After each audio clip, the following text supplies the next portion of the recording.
सादर नमन। आज हम इस विषय पर चर्चा करने जा रहे हैं जो हमारे घरों की सुख शांति को दीमक की तरह चाट रहा है। आज हम बात करेंगे उस अदृश्य अकेलेपन की जो ऊपर से हंसते खेलते दिख रहे परिवारों के भीतर धीरे धीरे पैर पसार रहा है।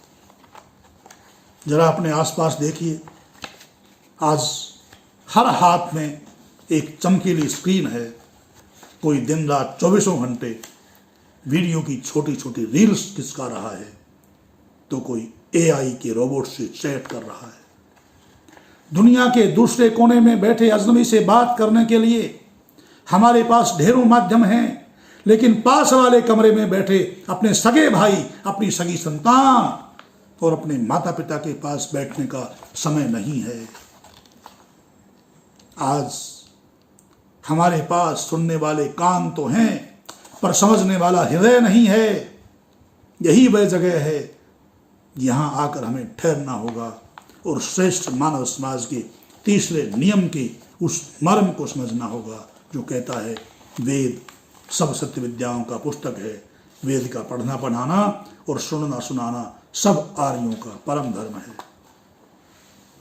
महर्षि दयानंद जी महाराज ने जब सुनने और सुनाने की बात की तो उनका दृष्टिकोण कितना गहरा रहा होगा, इसकी कल्पना कीजिए। हमारे पूर्वजों ने वेदों को श्रुति कहा है। श्रुति का अर्थ है वह ज्ञान जो सुनकर आगे बढ़ाया जाए। वेद श्रुति सदाचार जो संवाद के माध्यम से जीवित रहा। प्राचीन काल में ज्ञान का आदान प्रदान केवल पन्नों पर नहीं होता था, वह दो हृदयों के बीच बहने वाली एक जीवंत धारा थी।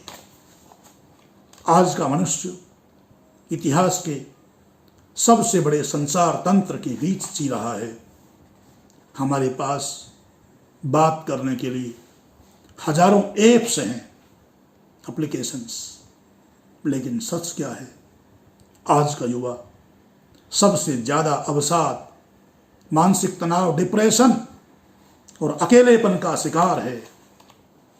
वह दिन भर में सैकड़ों लोगों को संदेश भेजता है, लेकिन जब उसका मन भारी होता है, जब वह जीवन के किसी मोड़ पर आकर हार रहा होता है, तो उसे अपने समस्त संपर्क सूत्रों की सूची में एक भी ऐसा इंसान नहीं मिलता जिससे वह अपने दिल की बात खुलकर कह सके।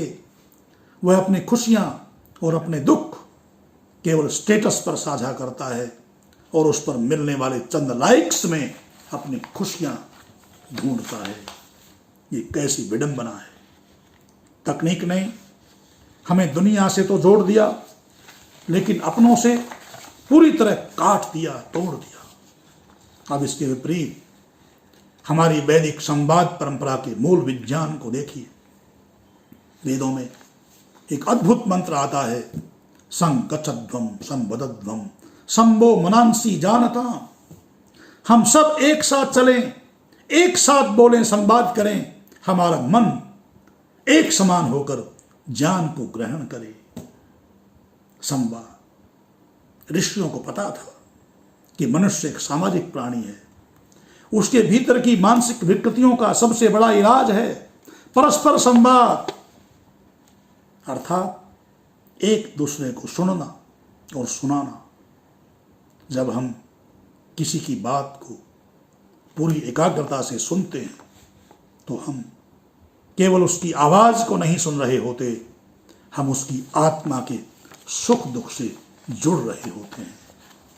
आज के चिकित्सा विज्ञान के मनोचिकित्सक भी यही कहते हैं कि मानसिक तनाव का सबसे बड़ा कारण यह है कि इंसान के भीतर की बात अंदर ही घुट कर रह जाती है, उसे कोई धैर्य से सुनने वाला नहीं मिलता। सबसे बड़ा प्रश्न यह है कि इस भागदौड़ भरी जिंदगी में हम इस सुनने सुनाने की परंपरा को वापस कैसे लाएं। हमारे पास तो अपनों के लिए भी समय नहीं बचता। समाधान बहुत सरल है और इसकी शुरुआत हमें अपने घर की आंगन से करनी होगी। हमें अपने घरों में श्रुति परंपरा को पुनर्जीवित करना होगा। मनोविज्ञान कहता है कि जब कोई व्यक्ति अपने कार्य क्षेत्र से घर लौटता है तो वह अपने साथ दिन भर का मानसिक बोझ लेकर आता है। शाम को जब आपके घर के सदस्य, चाहे वह आपके पति हों, पत्नी हों या बच्चे हों, वे काम से वापस आएं तो एक छोटा सा बदलाव करके देखिए। उसके आते ही उससे ये मत पूछिए कि आज दफ्तर में क्या हुआ या आज परीक्षा का परिणाम क्या रहा, आज क्या पढ़ाई की। आधे घंटे के लिए अपने अपने उपकरणों को एक तरफ रख दीजिए, उनके पास बैठिए, एक गिलास पानी दीजिए और प्रेम से कहिए, बैठो, आज दिन भर तुमने कैसा महसूस किया, कुछ बात करते हैं। शुरुआत में वे शायद झिझकेंगे, संकोच करेंगे, लेकिन जब उन्हें भरोसा हो जाएगा कि आप उन्हें बिना किसी पूर्वाग्रह के, बिना कोई ताना मारे सिर्फ सुनने के लिए बैठे हैं, तो उनके भीतर का सारा गुबार, सारी भड़ास, सारा तनाव बाहर निकल आएगा। यह है सुनना और सुनाने का सच्चा व्यवहारिक रूप। जब आप अपने बुजुर्गों के पास बैठकर उनके पुराने अनुभवों को सुनते हैं तो आप केवल समय नहीं बिता रहे होते, बल्कि आप उनके अकेलेपन की दवा बन रहे होते हैं।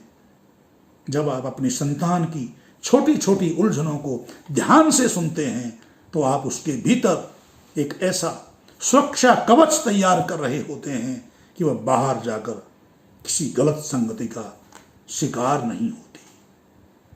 आज हमारे राष्ट्र को ऐसे समाज की आवश्यकता है जहां लोग एक दूसरे को नीचा दिखाने के लिए न बोलें, बल्कि एक दूसरे को ऊंचा उठाने के लिए संवाद करें।